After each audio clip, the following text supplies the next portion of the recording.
I actually teach people how to negotiate. And this is one of the most common objections, right? Which is they say like, this should cost less because it takes less time. And you should say, instead of arguing with them, you said, you're right. Things that take less time should cost less. That's why we have rush fees. Does that even make sense to you? Things should cost less because they take less time. When in our lives have we asked for something to happen in less time and expected to pay less?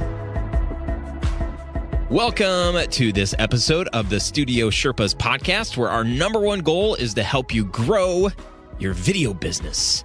If you don't know who I am, my name is Ryan Coral, and if you're standing in front of me, my hand is out in front of me to shake your hand, although I am a hugger more than I am a shaker. I'm a hugger and a shaker. I don't know, whatever that means. And I have my own video production business and team here in Detroit, Michigan, Detroit-ish, Michigan, in the polar vortex of Detroit, Michigan. And my aim with this show is to invite you into a greater community of filmmakers and experts in their industry. I want to inspire you to charge what you're worth and ultimately to create a business that doesn't just survive, but thrives. I'm super happy that you are here. If I just got a phone call from an interested client, or think if you just got a phone call from an interested client and they wanted to hire my video team, what would I say to them? What would you say to this person on the phone? Especially if you knew that they were looking at other companies and they wanted a price. The way that I handle this call is incredibly important to the success of my business, the way that you handle this call.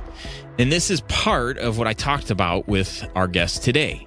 Today's episode is all about challenging the way that you approach new work, how you create your estimates, and how you help communicate the value of what you bring to your clients into your work.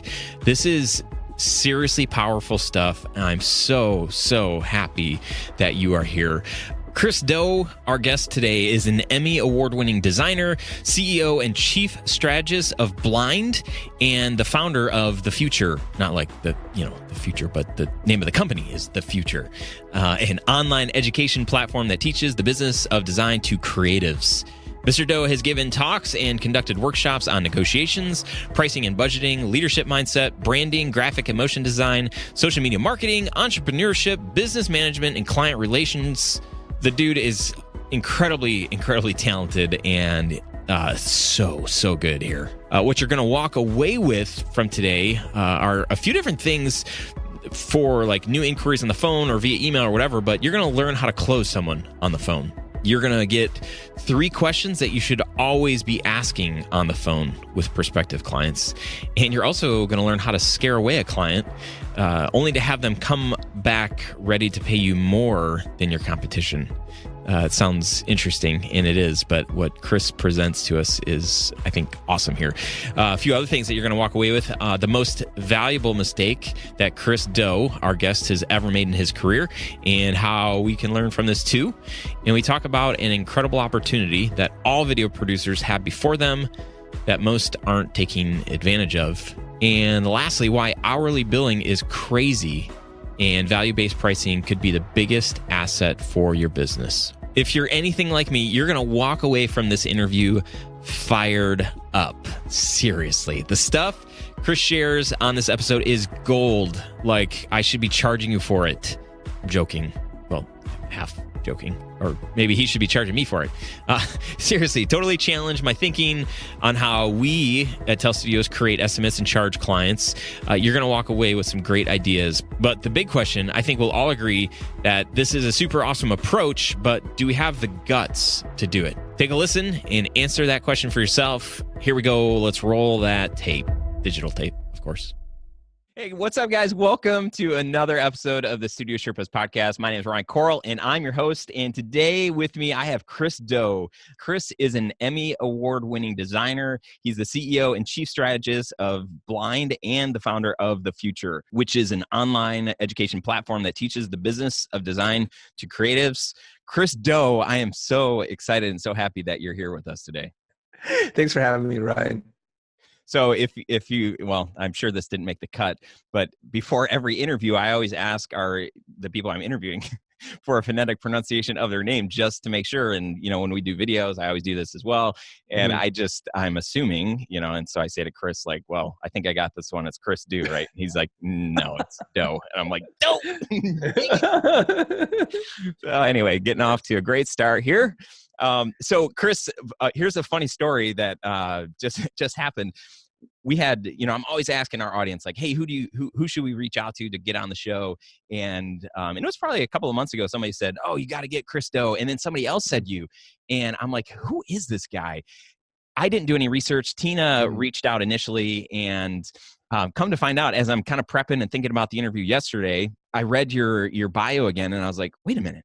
He talks about pricing and he talks about value pricing. I'm like, wait, I've watched this video. I've seen him on Facebook. This is probably like 2 years ago.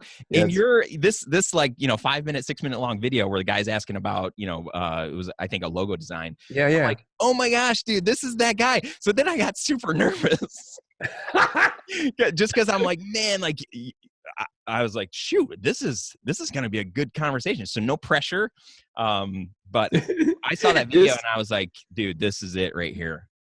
This is a case for not doing research. Because you were fine before. I was fine before. I'm like, Chris Do, whatever. Yeah, I'll do this. I got it. So when you are explaining what you do, how you spend your time, what do you do? What do you say that you do here?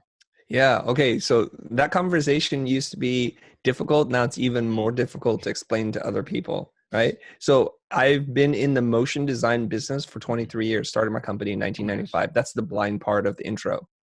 And we mostly produce commercials for really big global brands working directly through agencies. So we've worked on Nike, Ford, Jaguar, Land Rover, whatever, so any like kind of brand, brands, Apple, Microsoft, not Apple, I'm sorry, Microsoft and everybody else. Yeah, little brands you've never heard of. And that was, and if our friends were asking me that weren't in the industry, I'm like, we make commercials. Like, what do you mean you make commercials? Yeah. No, we direct, we do the live action, editing, visual effects, graphics, motion graphics, all that kind of stuff. So that I got used to explaining to people, and we figured that stuff out. Yeah. Then I started this other company called The Futur, and that's The Futur, and it's spelled The Future without an E. Somebody told me the shorthand is just remember there's no E because there's no ego. Ooh. So we try to teach people. Okay, so Future without an E. And what it is I'm trying to teach people online in mass, in scale, using platforms like YouTube and iTunes via podcast or video form and workshops. And that's what we're trying to do. Because I've learned through the many years of running a business, it's not that easy, but it's also not that hard. It's just, it feels really difficult. It feels insurmountable. It feels like the odds are stacked against you. It's mostly because we don't have the tools and the language to speak to other business owners. Yeah. And that's kind of my mission now. So now we're ramping down out of the service industry and into the product business. So we're very similar in the sense that we produce content to help people. And we do have some course kits and products to kind of deepen the learning experience that people can buy if they wish.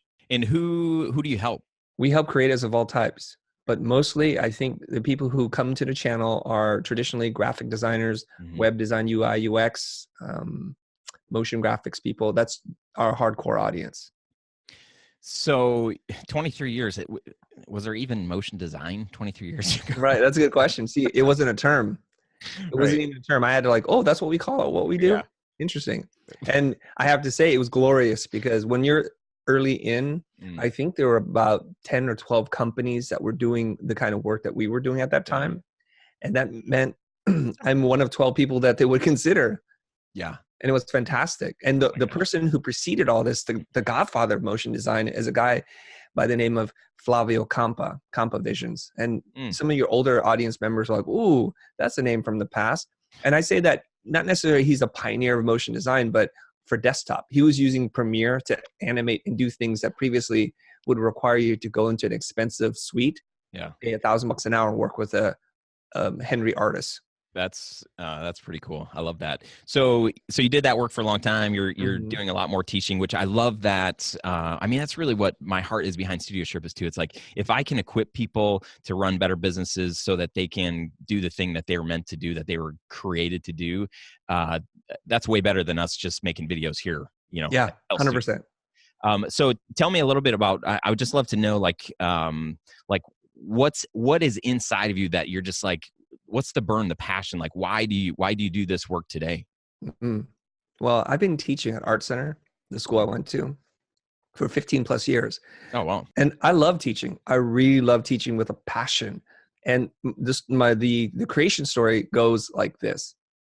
My wife is also a designer, but she's since retired. And she would come to class with me from time to time. And she would sit there, and having been kind of out of the business, having retired, she would be just enamored like with what was going on, and her creativity came back to her. And she said, you really have a gift for teaching. And we're driving back one day, and because normally I'd ask her, like, how did I do today? Give me some feedback, because the kids are scared to tell me if I was helpful or good or anything.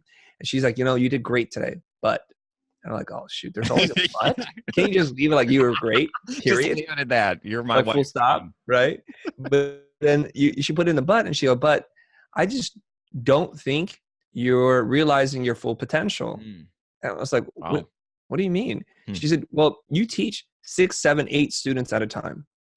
And you have been coming to your class now. You can see like there's a pattern. They struggle the same thing. You teach the same thing over and over and over again. I think you need to teach more people. And I drove home, and just like, it was like the radio was turned up now. It's like, I just was feeling that anger. I was like, why can't you just be okay with that? Why does there have to be more than this? And it started to eat me up inside. And I started to think about this. And she was absolutely 100% right, as she often is. Yeah. And I didn't have the answer, nor did she, but she knew what the problem was. And that's the beginning, right? That's how you know that you're on a path. And it would be maybe 6 months to a year later that I started producing videos on YouTube on the behest of a friend of mine, Jose Caballero. And it's something I didn't want to do. I didn't want to be doing content for YouTube. I thought, I was like, I'm too old for this. I have done too much important work in my own mind to be on YouTube. I'm not a kid in a garage trying to do this. It doesn't make any sense. Yeah. That's all right. So we're doing the videos, and they're okay. And eventually we figured out the game, and then they start catching on, and then people started to respond. And that's when it started to like, wait a minute. You mean it's not some pimply kid who's 16 years old watching this in his basement who's not done anything? There's like professional people who watch. And then when I go to events and functions, like, hey, I love what you did the other week. I'm like, you're watching this? Yeah. What? Okay. So what happens now is on a daily basis, and I'm getting messages from Instagram, from Twitter, direct message, all over the place, emails, testimonies, people saying, wow, you've changed my life. Or I was going to give up on design. I was burnt out, and I just was so frustrated, but you reignited my passion. And so when you read those messages, those affirmations, they fuel me up for like 1,000 miles. Yeah. You know what I mean? It's like there's no amount of work that I could do to ever fill the energy that I've gotten. So there's a surplus of energy. Yeah. Yeah, that's beautiful. I would not at your level, but at the same time, like, that's why I just keep doing the podcast and doing the Sherpas community, because, we just hear these stories, and it's like, oh my gosh, like, so this actually, there's people listening and people applying the stuff that we're talking about, and it's having an impact on their business. Like, this is so like life-giving. I love it. It is, isn't it? It's addictive too, I have to say. When you help other people, it really lifts you up. Yeah. Yeah. What's a common struggle? I mean, I know you've talked to a lot of creatives. Like, what is a common theme that you hear, whether it's a graphic designer or filmmaker, motion designer?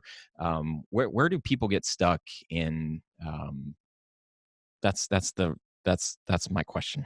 Yeah. I think there are 3 things that people get stuck on. The first thing is their own creative process. They don't know what it is. They don't know how to repeat it. So they struggle through the creative process. That'll lead them to the next struggle, which is how to do with clients, how to value their own work. It's a mystery to them how they produce the work. So it's going to be an equal mystery on how to charge for the work. And for some people, doing the work is super easy. So they think, well, that was relatively easy, so I should charge relatively little. If it was really hard, I would charge more. And I think a lot of creatives suffer from creative guilt, where because they get paid to play and have fun and what they would have done in their spare time, they feel guilty to charge other people for this. It doesn't seem like work to them. And so they have to overcome that. And so there's a lot of issues about pricing, negotiations that I try to help people with. But the third thing that holds everybody back is unfortunately their own mindset. So I teach people how to do this, and then their own disbelief that it will work puts them right back in the same pattern of life and becomes that habit and routine they're accustomed to living, because they think in their own reality there cannot be another way. I cannot be that foolish that I've done it one way, and if somebody's telling me there's a totally different way, that's a paradigm shift for them. And so what happens is I get into little debates with people, and it's annoying, because I'm like, if you're happy with what you're doing, tune out. Just do what you do. I'm not here to convince you, because their first stance is prove it to me. I say, I don't want to prove it to you. The only guarantee I have for you in life is if you don't change anything that you're doing, you will get exactly what you're getting now. So more power to you, man. I don't want to prove anything to you. So there are a couple of people, like literally this morning I was reading a post on YouTube and somebody's like, scam artist. and I said, well, what's the scam? And thank you for calling me an artist.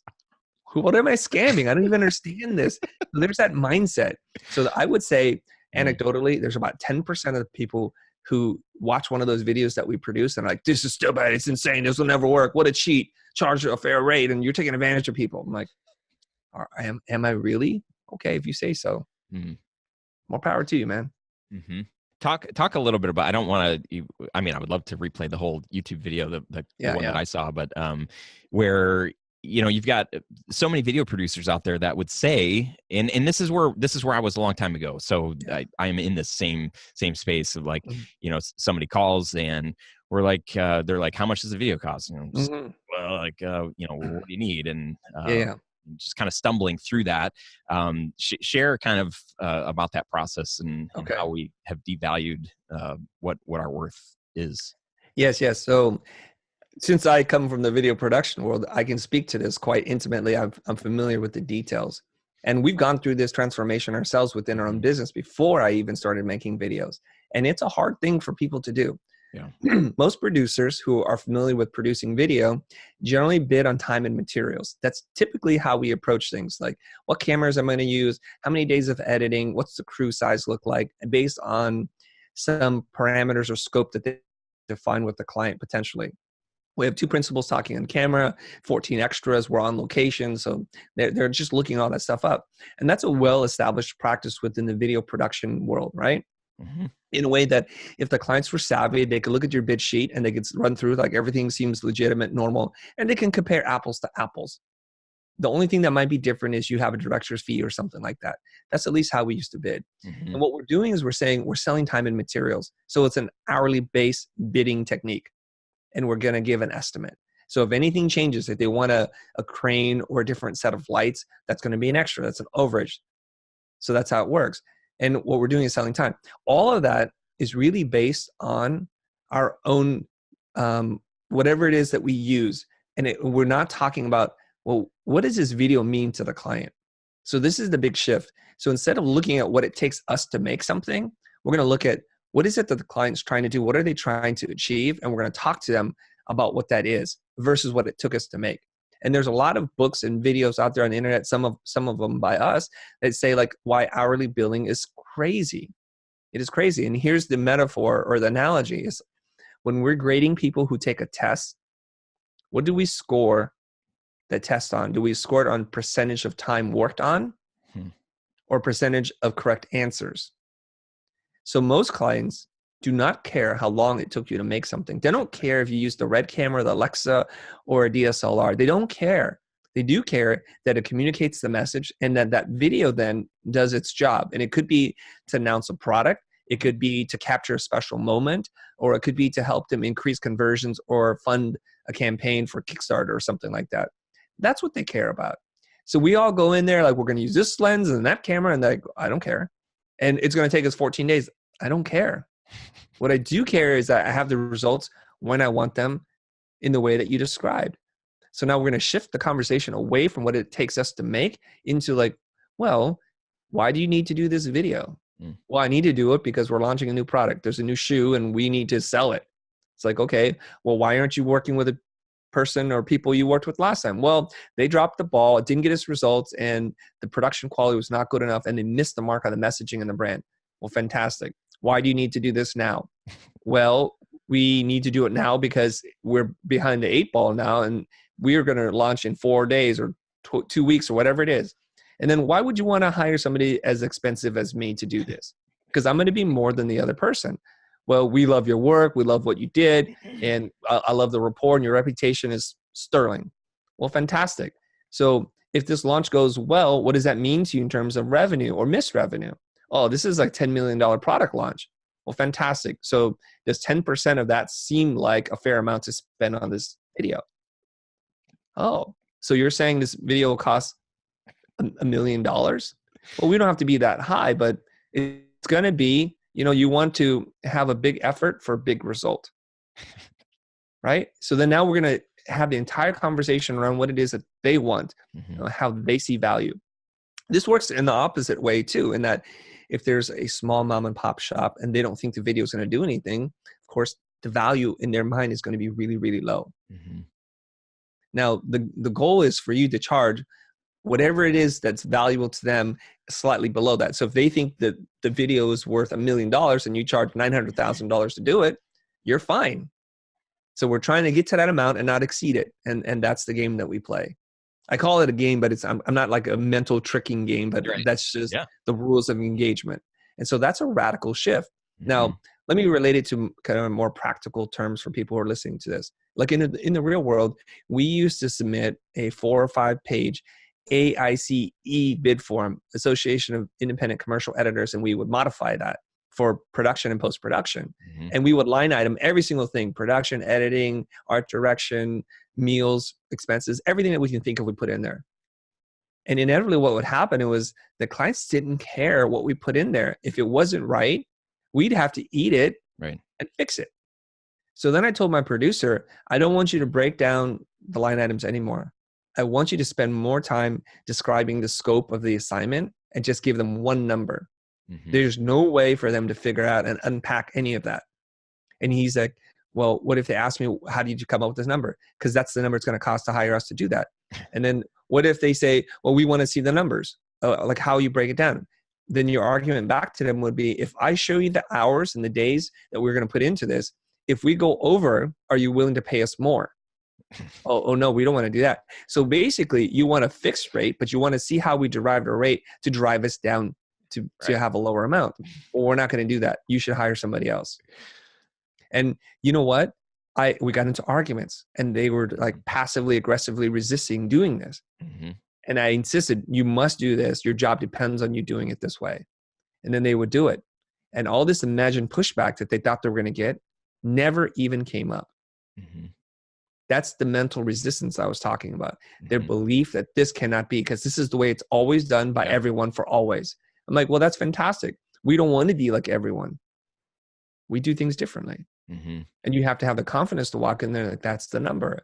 It's $247,000. Would you like to hire us to do it? That's it. And then let them squirm. Well, you know what? The funny thing is they don't even squirm, because they knew what their budget was to begin with. They know. And you know what they were thinking? It was $300K. So 274 was fine. And, so, I've even had conversations with clients who are like, Chris, that's more than what we agreed to. I said, I know, because I know it's going to change a lot. And I'm putting in some padding in there so that when this happens, I'm not going to ask you for more money, because I don't want to work like that. They're like, fine, we sign it. It's done. Yeah, that's beautiful. It is such a mind shift. When I started 15 years ago, I remember I thought it was important to put the kind of cameras that we were shooting with on our website and, let That's people your know that we had, Yeah. right. That was our differentiator, even though like every other guy that was doing the same thing had the same gear. But it totally just smashes all of that where you're like, no, that your differentiator needs to be in like, how are you going to help them and what difference are they going to see in there? And it doesn't matter like the camera or the mics, or if what they see is like, you shoot and edit, like we like that. Right. So, okay, cool. Then I don't need to show you or tell you what cameras we're using or lights. It's exactly what you're saying. That's I'm for a company that has never done that, who has always line itemed everything. Is the transition, is it easy as just saying that, okay, we're done doing it that way and we're just going to do this the other way? Okay. So there's no like in between or baby steps. There are baby steps. For sure there are baby steps. And I would say this, it is that easy externally. It's much more difficult internally because you're going to be battling yourself for 6 months and thinking and overthinking, researching and all that kind of stuff. So here's the thing. I coach a lot of people, and I know for sure if your audience is who I think they are, there's a bunch of people who just spit out their coffee right now. It's charlatan, scam artist. How dare you say all these things? You stupid. You don't know what you're doing. That, LA nonsense. I know because I read your comments all the time. I know you don't think it works, and that's fine. Tune this part out. This is for everybody else who's like, maybe there is a better way. Yeah. Maybe I'm tired of doing it this way. And I coach a lot of people, and it's always remarkable to me how different the results are, because primarily the advice and the information I put out there is consistently the same. One person will text me. It's like, Chris, I just closed the largest job in my career, $87,000. I just closed another one. I can't believe the stuff that you're saying works. I don't even know how it works. I just say it and it works.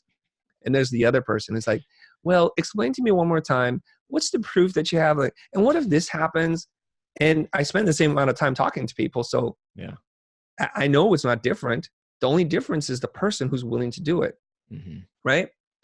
So the baby steps, let's talk about the baby steps. So if you're in that phase right now where you're charging based on hours, you're going to realize something really quick. It puts an artificial limit in terms of how much money you can earn. You know that because there's only so many hours in the year that you can sell. And you say, well, I could raise my rates. And yes, you can. You can raise your rates to such a point that when they compare you to another person's rate, you price yourself out of the market. So that's the problem there. So you could work more hours if you wish. And who wants to do that? Get in that line, because I don't want to be in that line. No, thanks. So how are you going to do this? So you're going to transition away from giving a 4 or 5 page bid with time and materials into a scope with a fixed fee. So here's the cool thing is you say now, I'm going to take the risk. So the other bidding technique puts the risk on the client, meaning you want more, you pay more. I cannot guarantee results, but I can just guarantee amount of time spent. That's all I can do. So when you move to a fixed bid, that's what you're doing now. You're saying, I'm going to take on some of the risk. So we're going to sit down. We're going to clearly define the scope, like what you get, not what I put into, but what you get. And for that, you need to charge as much as 80% more than what you would have bid it at if you were to bid it as an hourly thing. Does that make sense? So if you're going to submit a bid for $100,000 based on hours, time, and materials, when you do a fixed bid, there's a lot of risk that's put on you. You would bid it up anywhere between $120,000 to $180,000 because now things can go wrong and sideways. And if you do this poorly, you will lose your shirt. That's the risk that you take. So that's the intermediate step. And then the last step is like, what's this worth to you kind of conversation? And that's not how you ask it, but you need to define the value of the thing that you're trying to do. And you will refuse to do anything that's not valuable to the client from their own perception. You hear the rain coming? No. Is it raining? Oh, it's coming down hard now. No. I was just wondering if you saw like the smoke coming out of my ears or like the like mind blown. This is so rich. So the way that we approach most projects is, we're very thorough with our statement of work internally, and then we're building a budget from that, and then really making sure that we have profit margins so that we are, the risk really is on the client, and we're going to be profitable on this job. And when they need another shoot day because we didn't get all the interview stuff that they wanted and whatever, it's on them. So what I'm hearing you say is like, well, a better alternative will be to jack our prices up even more and just say like, hey, it's on, don't worry about, if we say it's probably going to be 2 shoot days, but if it takes 3, it's going to be 3, whatever, we're going to take that risk. We're going to do what it takes to make this thing great. Yeah. You're just going to submit a fixed price, right? And you're going to say, this is what we promised to deliver you. And if it takes more or less time, that's on us. Now, that doesn't mean that there's unlimited revisions or whatever. That's part of your scope doc too, right? Okay. That you can't throw in. Now I want a dinosaur running through it. Now we have to spend more time talking to the client beforehand to understand what they need. And we need to be very clear. So before we submit a number, we have to have those kinds of conversations. You might have to show them some references and describe things much more clearly than you've ever have before. But let's just say that it took you 6 hours to write the traditional bid. I want you to spend 6 hours writing the scope. Okay, so here's the casting specs. Here's the location. Here's how long the video is. Here's all the variables that we're going to do for you. And that's it. Okay, anything outside of that, we would consider out of scope, but this is it. And for that, we guarantee delivery based on this price. That's your middle step. I don't ever want my clients to think, I wonder if Chris is using the right camera, or no, just tell me what it is that you want. Mm-hmm.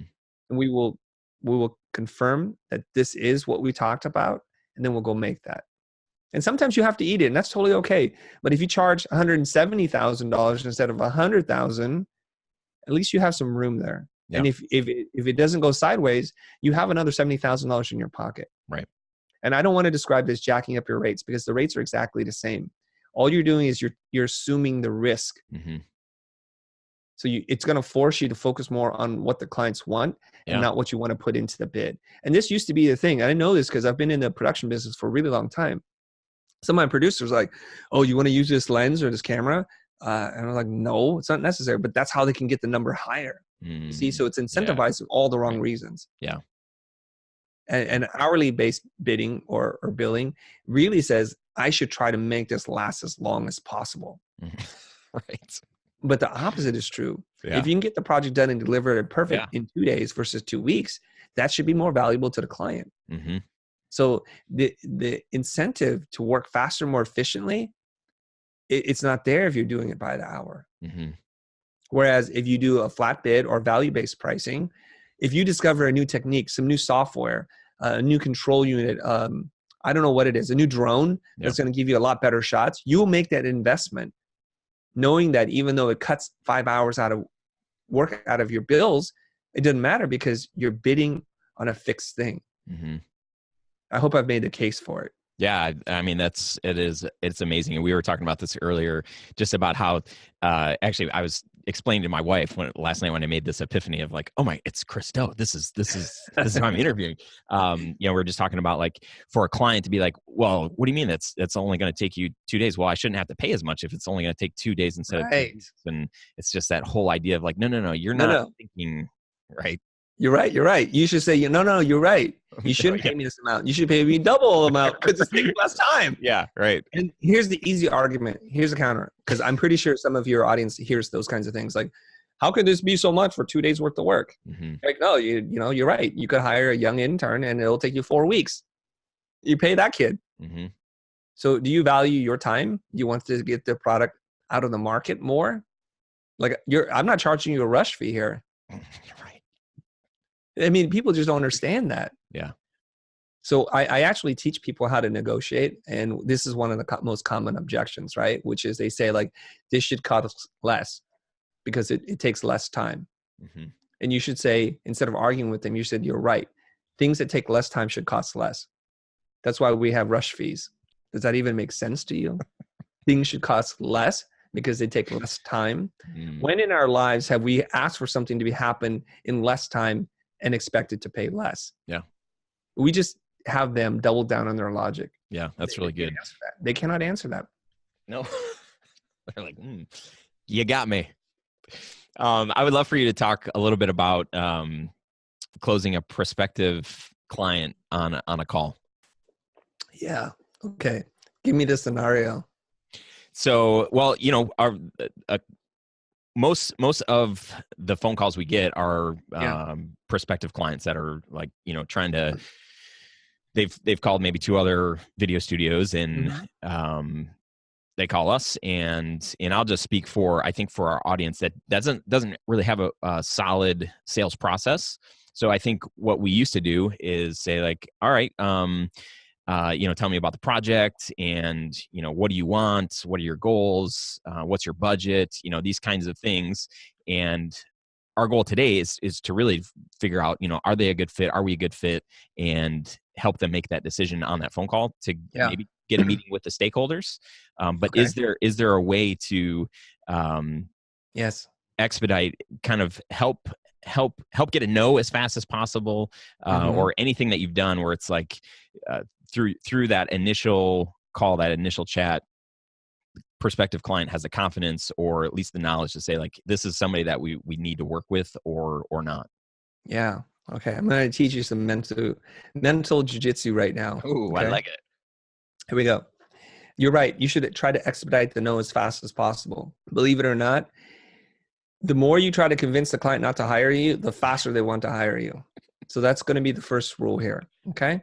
we should try to talk the client out of hiring us as often as possible. So there's a guy that I brought on my show. His name's Jonathan Stark. He has a book that he wrote called Hourly Billing is Nuts. I strongly encourage everybody listening to this, go check out him, his podcast, his book, and his YouTube videos. Cool. He just has 3 questions. And I gave you a tease of those 3 questions, kind of folded into the conversation organically. But he says, ask them why this, why now, and why me? Why do you need to do this? Why do you need to do this now? And why me? Because they're going to tell you all the objections, or they're going to convince themselves of why they should hire you. And the why me is you have many options. Why do you want to talk to a 3rd, 4th, or 15th option right now? They'll say, well, I didn't hear what I needed to hear. Well, why is that? Because this, and that. And they'll give you a reason why. Okay. So I'm going to give you a real life example right now. The why me conversation is super effective. Somebody I coached used this, and they're just blown away by the results. And now they do this all the time. So her name's Carrie. She's a mom with 2 kids living in the boonies somewhere in South Carolina. Like she said, I live in the sticks, Chris. Yeah. Right. And I say that to people because they all think I'm talking to like people who live in big markets who have all this stuff. So I just want to say that part. And she called me. She's like, Chris, I'm just tired of losing these jobs. There's somebody else in my space that's charging a quarter of what I charge. And she uses the same language that I use. And she's able to get these jobs. And I just feel like every time I put a number, the clients run away. I said, well, whose fault is it that when they call, you've changed no percentage of your conversation and expect a different result? I believe that's called insanity. And it is incumbent upon you to know what the objection is and to raise it before the client raises it. So, okay, so what do you mean? I said, here's how you handle that kind of conversation. Ring, ring, hello. It's like, hey, before we dive too deep, I'm sure you have many options to consider, so I just don't want to waste any of your time. If you are considering other people and you still have other people to call, I encourage you to talk to them first. Okay. And if you don't feel like you have what you need, will you do me a favor and call me back? And I'm going to give you 2 things to ask them when you're considering other people. If they bring up the words like brand strategy, push them a little bit and ask them how they've done that and who they've done that for and how that's helped them, what the difference is. And then call me back last, because most likely I'm going to be your highest bid by a good margin, maybe even 2 to 5x. And she's like, oh my God, Chris, it's so scary. I can't believe what you tell. I'm like, just do it. Just do it. She does it and she calls me back. She's like, oh my God, I did it. So I don't think they're going to call back. I'm like, we'll see. It might not. That's the risk that you run when you send clients away. You do understand that. She goes, okay. So she's like, I can only imagine her like sitting there, like biting her fingernails, waiting for the phone to ring. 2 days later, the person calls back and she closed that job for her price. She did not lower her price. And the person who called back says, you're right. I asked them and they started to get all fumbly and they didn't know what they were talking about. I got a bad feeling from them. And you were so honest and direct. There's something that intrigued me about you. Well, fantastic. Now we could do the good work. So what happened 6 months after that is that she said she closed more business at a higher rate than she ever has and has already billed more than she did all of last year combined. Wow. So it's counterintuitive to tell people if you want to close more clients, send them away. You do need to learn how to send them away so that they remember you. And that's the key, right? And you don't need to be rude about it. You don't need to be high and mighty. There is an art to saying no.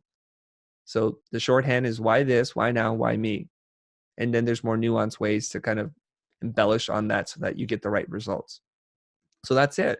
So that takes care of the 3rd bid. That helps you to expedite no. That puts you in a position of power. And it's what Blair Enns, who wrote the book Win Without Pitching Manifesto, he said, when you retreat, you want to see if they follow. Yeah. So you're going to try to kill the engagement at least 3 times as soon as possible. And I do this all the time, especially with clients that I know probably cannot afford me. Multi-billion-dollar clients, I even use that on them because sometimes their budget for the things they're asking us to do is way, way too low. Yeah. So you can immediately say, thank you so much for calling me. I really appreciate this. But let me just make sure that we're in the same ballpark here in terms like what you can afford to pay. Because otherwise, I think I'm wasting your time. And I don't want to do that. right? And then you just say, are we here? You know, do you know what your minimum level of engagement is? If it's $50,000, you say, look, I don't know what you want, but even to just get me to do a project for you, it's going to be $50,000 at the bottom. Yeah. Right. Then they're like, whoa, or they can say, yes, we got that. Mm-hmm. It's up to you. That's brilliant. Yeah. I love it, man. That's really, really powerful. I'm super excited. I've got Blair. He's coming up in a few weeks on a podcast. So super Excellent. excited. Yeah, so much of what you're saying is resonating with Win Without Pitching, the book, and I just love it. So I think it's, for our industry, I think it's so powerful. Really, really good stuff. We're winding down.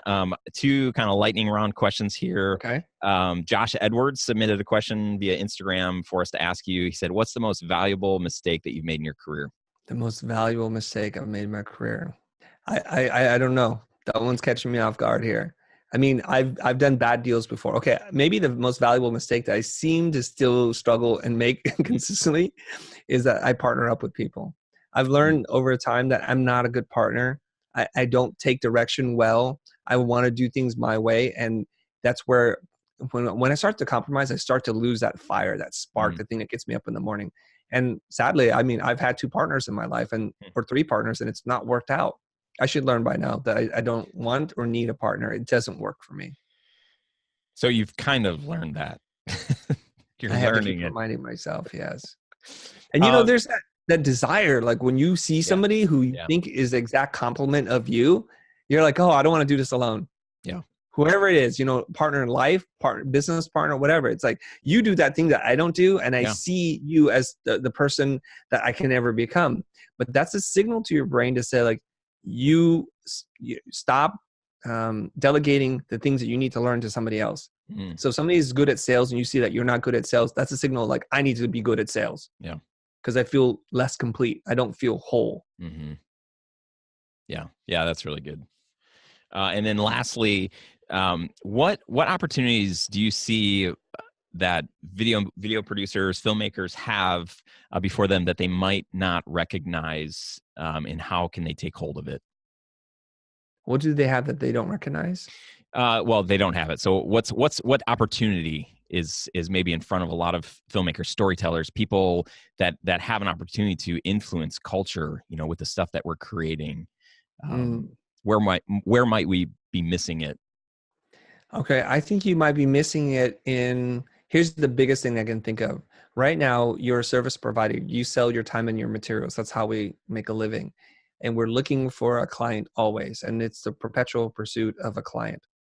One day that you're going to realize this is you have a lot more gifts to offer the world than to exchange your time for money.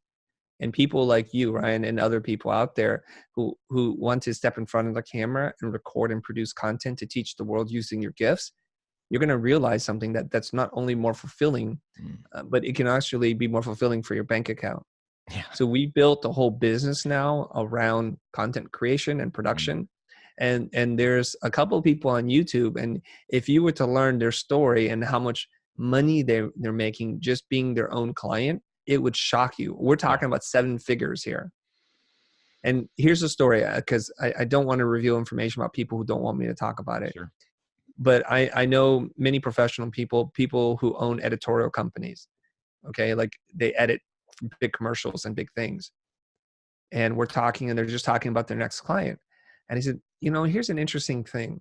I go on YouTube and I see this kid, and I think he's in France. And we know nothing about him, except for he takes clips from movies and he puts them together, puts it against inspirational soundtracks, and they have 14 million views. I'm not sure what he's doing is entirely legal, but he's influencing culture way more than what you're doing with that commercial for Budweiser. You do understand that.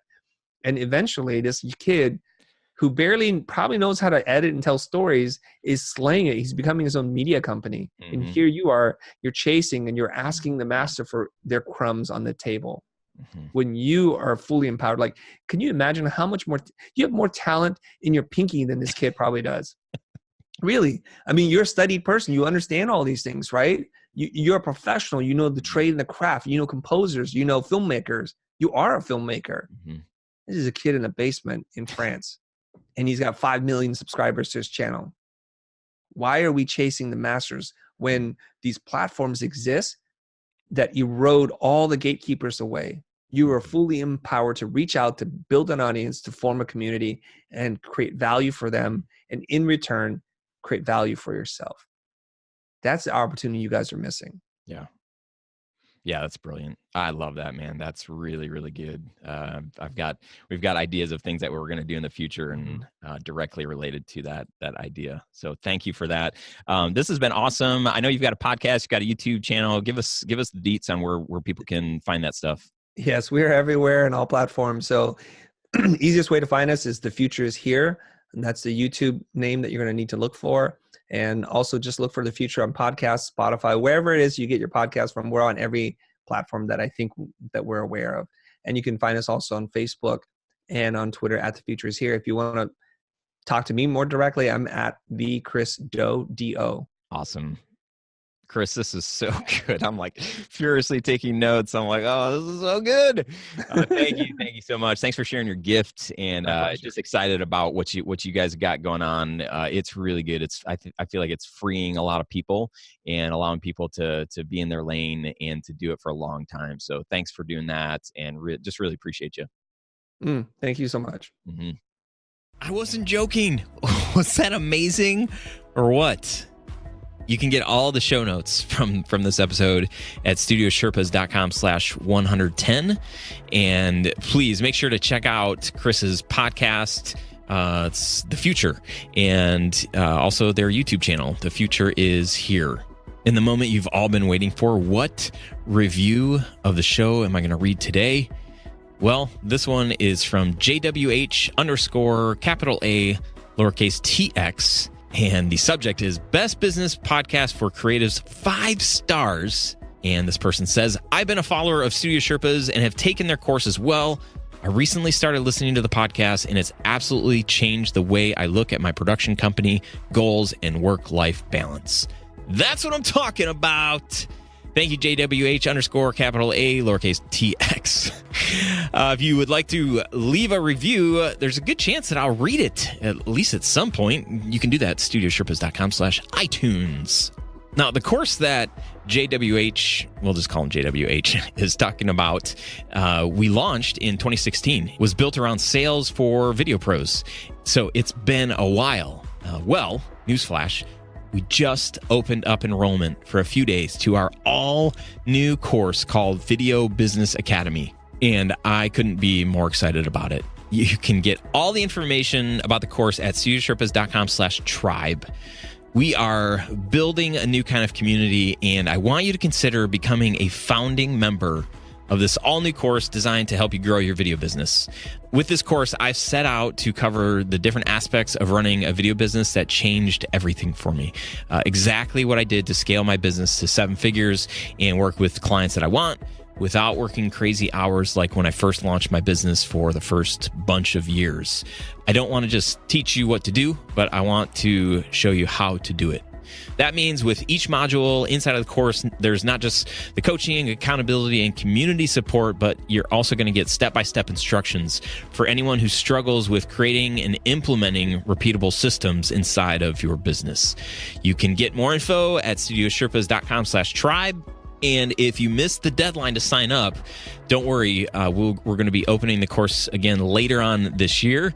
But if this is your time to invest some cash and take some time out to build some things into your business so you can really take things to the next level in 2019, then this might be the perfect opportunity for you. So once again, studiosherpas.com/tribe, and doors are only going to be open for probably by the time this episode goes live for a few more days. So thank you so much for hanging out today. I would love to hear from you what stood out from this episode. So make sure to hit us up on the gram.